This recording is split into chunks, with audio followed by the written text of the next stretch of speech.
Hi guys, it's Tiff from Hope Valley Homestead, and it's been a minute since I did a video or we updated you guys on what's going on in our life. We've been very preoccupied with homeschooling and baby coming, and we're just kind of reveling in the joy of that this season.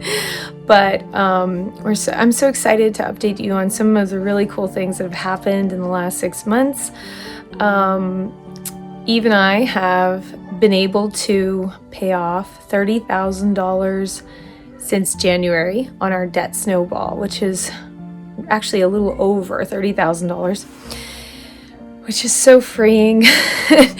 We still have a little ways to go, but it feels pretty amazing to alleviate that kind of stress and just see those payments roll off of your bills every month and just be done with it. If you want to know why we're paying off debt, if you're new to our channel, please click subscribe and give this video a thumbs up. And if you want to see our previous videos that we did last year on why we're paying off debt, I'll drop a link below. So I'm going to share with you 5 ways that have helped us in the last 6 months to stay focused on our debt snowball, even when it didn't feel so great. So I'm gonna share with you some of those tips and tricks to persevering and what you can do to get started on your own debt snowball. So number 1, don't allow yourself to be bored. Okay, there are a million ways to kick boredom. There's also a million ways to get and stay bored. The last thing you want to do when you're paying off debt is allow boredom to have any kind of place in your day. Most of today's society are workaholics, perhaps, so boredom isn't necessarily an issue, but if you come home from work or your day's finishing out and you're just feeling like zoning out, it's super easy to go online shopping or just take a trip somewhere to soothe those feelings of I'm tired, I feel like I need to treat myself.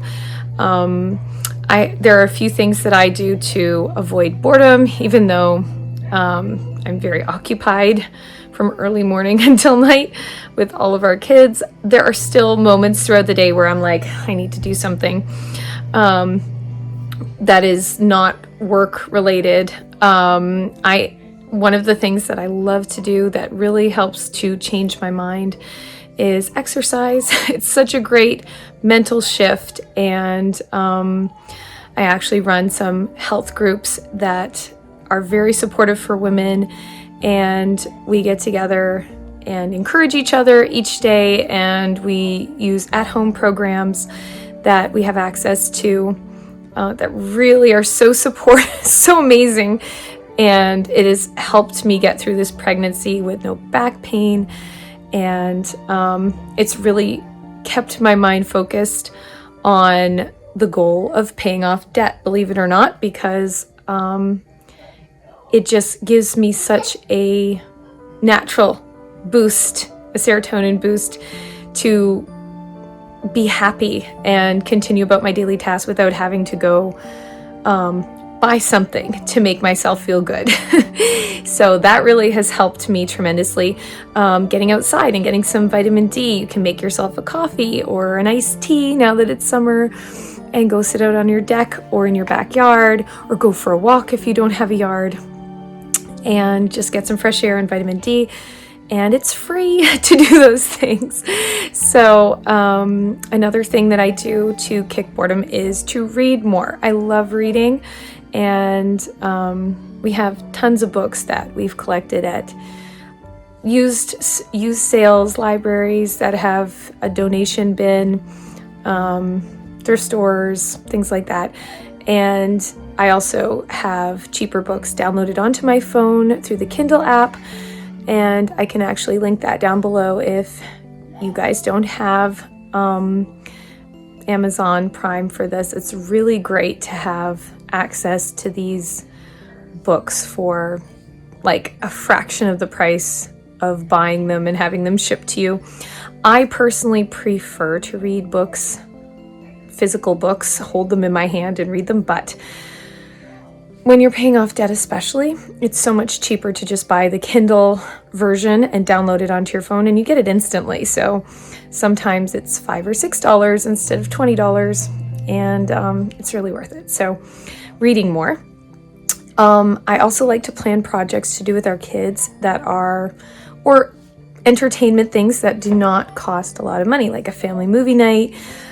We just get a bag of popcorn kernels, actually organic popcorn kernels. Our kids love this. And then we put it in a big pot with some olive oil and butter and a little salt, a little sea salt. And we just have a family movie night. Sometimes we'll make different kinds of popcorn. So we'll add chocolate chips to one, or something like a little hot, spicy seasoning of some kind and make like a taco popcorn, or cheesy popcorn, or just plain. And the kids love it. And it's so much cheaper than going to the movies, if that's what you were going to do, or running out to a fast food restaurant. We don't eat out when we're paying off debt. That is something that was really hard for me. Growing up in the States, we ate out all the time. I love eating out. It's one of my favorite things to do, but we haven't done that for a very, very long time. It's also really expensive when you're a large family. So if we do eat out, even before we began our debt snowball, it was usually something like where we would buy takeout of some kind and eat it at a park or something like that, rather than sitting in a restaurant and ordering a bunch of appetizers and drinks and things like that. So, but definitely, if you're paying off debt, avoid eating out, even if you're bored. I don't know what, it's so much fun to go out to eat when you just feel like doing something different and getting out of the house, but you can save so much money and make it fun. You don't have to just cook a regular meal. It doesn't have to be expensive. Even making tacos are not very expensive at home.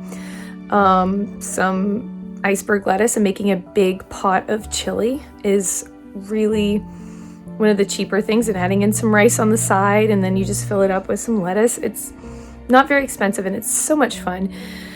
So yeah, avoiding eating out and recreating some kind of eat out at home is a way to kick boredom as well.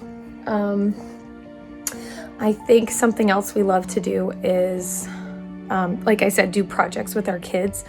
So we will, we have like play slides outside, and sometimes we'll make them into water slides. And because we're not going on vacation right now, but there are so many activities that you can still do as a couple. For us, when we are paying off debt, even during this last year with COVID, we do date night at home. So that's another thing you can do. Date night at home is actually really fun because your kids are you put them to sleep, and you can recreate any kind of atmosphere you want and have a little, inexpensive dinner that is delicious, and get some paper plates if you don't want to clean up afterwards. It's still going to save a lot of money, and it will still be special as you make it. You can eat out on your deck, and if you don't have a deck, you could just eat at home put some candles on or something like that. So that's another way that we have been fighting boredom to prevent us from spending money unnecessarily. Number 2, this is pretty important to us and to anyone's success. If you're a couple paying off debt, talk with your spouse, communicate with them often. Usually in a relationship, when you're paying off debt, there's always someone who's more of, I'll say, as Dave Ramsey says, a nerd. Dave Ramsey is the person who's created this wonderful program called the Debt Snowball, which we are using to pay off our debt. And I will also drop a link for his channel, his YouTube channel, down below, so you can listen and see if it's something that you want to do as well. He has something called the 7 steps, baby steps to paying off debt. But the last steps are really more investing and paying off your home early and giving generously and things like that. But we are in baby step 2, and it's really, really critical to speak with your spouse often. There is always someone, like I said, in the relationship who is a nerd, who is always concerned with the numbers and making sure you're sticking to the plan. And then there's usually someone who's a free spirit, who is just like, oh, whatever, I trust you, just do what you need to do. But it's really important that you meet together regularly, you listen to each other, you're working as a team, because statistically speaking, you will not succeed unless you're working as a team in your couple. And we've seen this to be true. We really have to be hand in hand walking this out and meeting together at least once a week just to go over things, see if we're on the right track, see if we're on the same page. And we certainly don't do a perfect job of it, but it just helps to know that you have that support system intact and that you're working together, focused for the same goal, and to have a why you're doing it, to dream together and say, we want to do this because we want to be here in the next 10 years, or we want to be here in the next 5 years, or imagine what we could do if we paid off all of our debt and we saved this much money by this date, or we've always wanted to do this thing. Like, I don't know, maybe it's a cruise for you.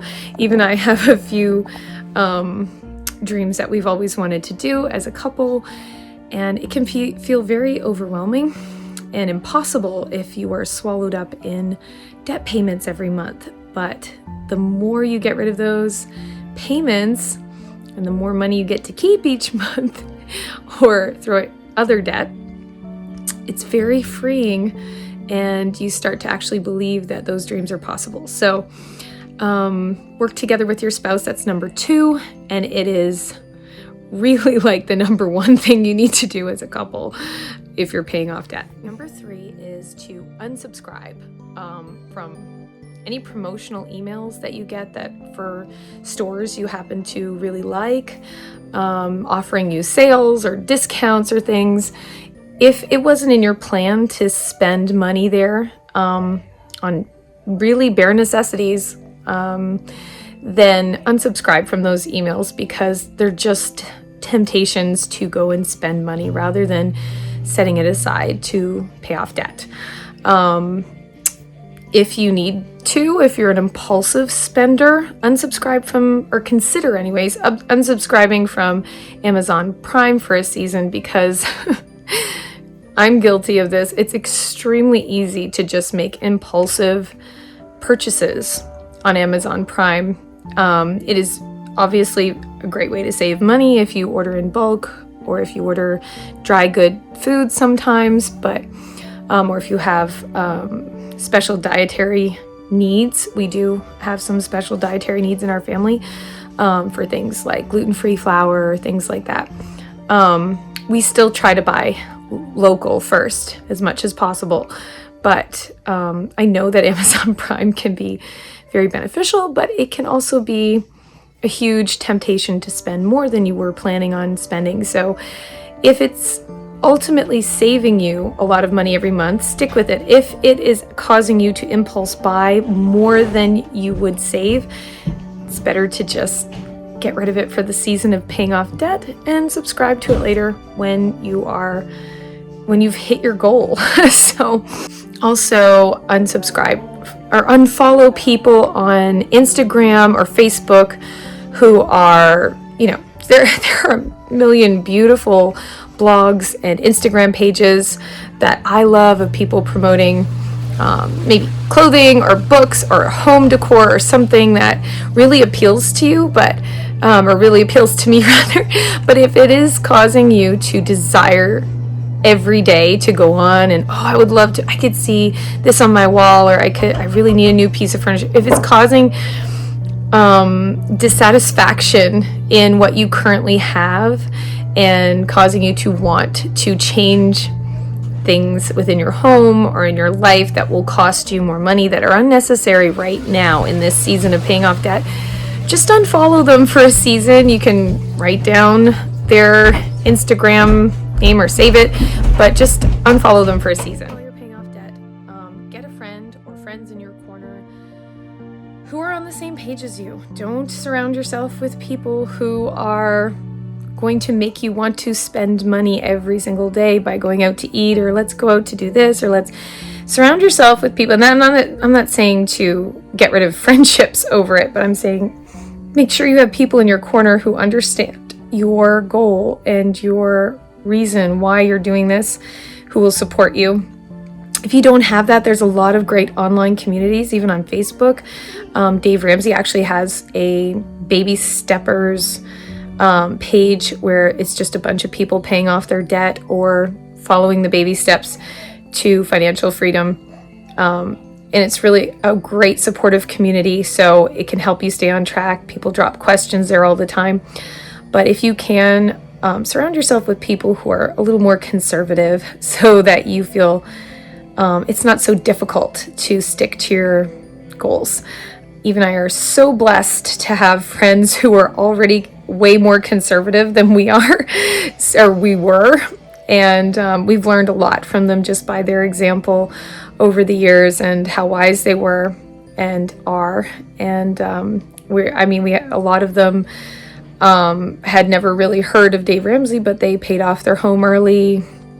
They just are very frugal and focused and have great goals in mind, and they accomplish them by being grown-ups instead of children buying whatever they want.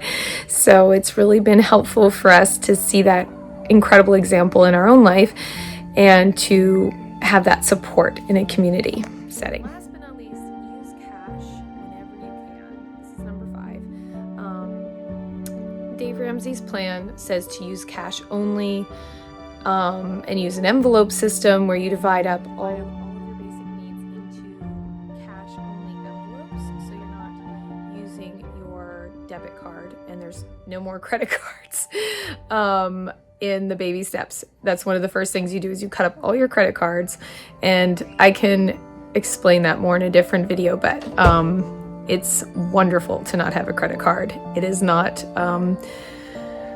confining or detrimental in any way. It's a blessing to not have a credit card. So we have a Visa debit, which means it is a debit card, of course. Most of you know this, where it can act like a Visa if you need to make a purchase online, but it just takes it directly out of your account.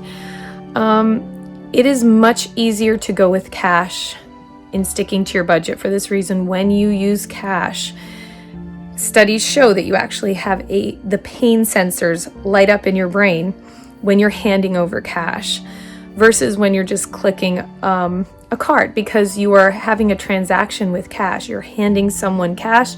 Your brain recognizes you will not see that cash again, and in exchange you're getting your groceries or something. With a card, studies show that you click your card, you put it back in your purse or your wallet or whatever, and there are no pain receptors lighting up in your brain, because your brain doesn't recognize that you lost something. Even though consciously you know that, you don't have the same reaction. And cash really helps to plan when you're in the store, from making impulsive decisions at the cash or just throwing a few extra things in your basket when you know this is how much I need to spend, and I have to stick to this amount because this is the cash I brought to the store for buying this amount of food or these clothes or whatever you're purchasing. It definitely works for us, because I spend significantly more when I use my debit card than when I use cash. And that's true for many people, most people actually. But I'll say it has been harder this year with COVID where we live. For a good portion of even last year, we were asked by stores to use debit cards rather than cash, that they preferred that. So that was a bit of a challenge, but just try to make sure that you're sticking to your budget. Obviously, online purchases, the same thing. You're not using cash, but just try your best to stick to your budget. And I know a lot of people find this funny to say, as though it's hard to stick to your budget, but it really can be for a lot of people. Some people are very frugal and conservative, and sticking to their budget is not a problem. But make sure you have a budget and stick to it. It's hard for the free spirits who like to just not have this kind of not to have a framework, a budget to work with. It feels restrictive to them. But really, all a budget is you telling your money what to do. So it's actually more freedom, because you're not running out of money and not knowing what happened to your paycheck. You're seeing in advance, and you're telling your paycheck what it's going to do.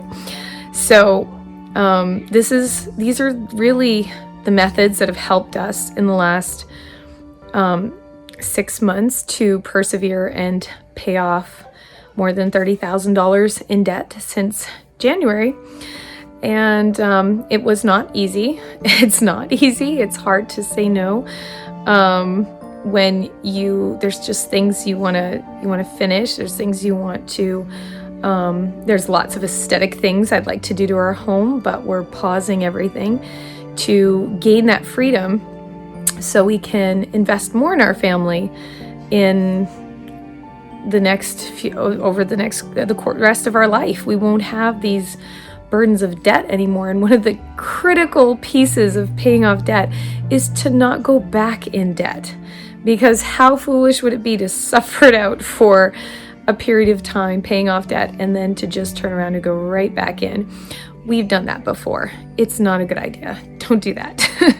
So we're just really thrilled that we know that every time we pay off another debt, that we never have to worry about that hanging over our head again, and we're not going to do something foolish by going back into debt and ruin all of that hard work that we put in.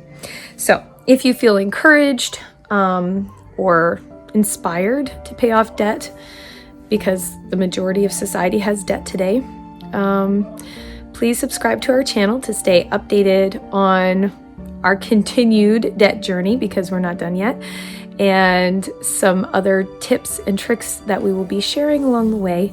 We're so happy that you joined us today, and drop a comment and let us know what kind of videos you'd like to see here on our channel. Thanks. Have a great day.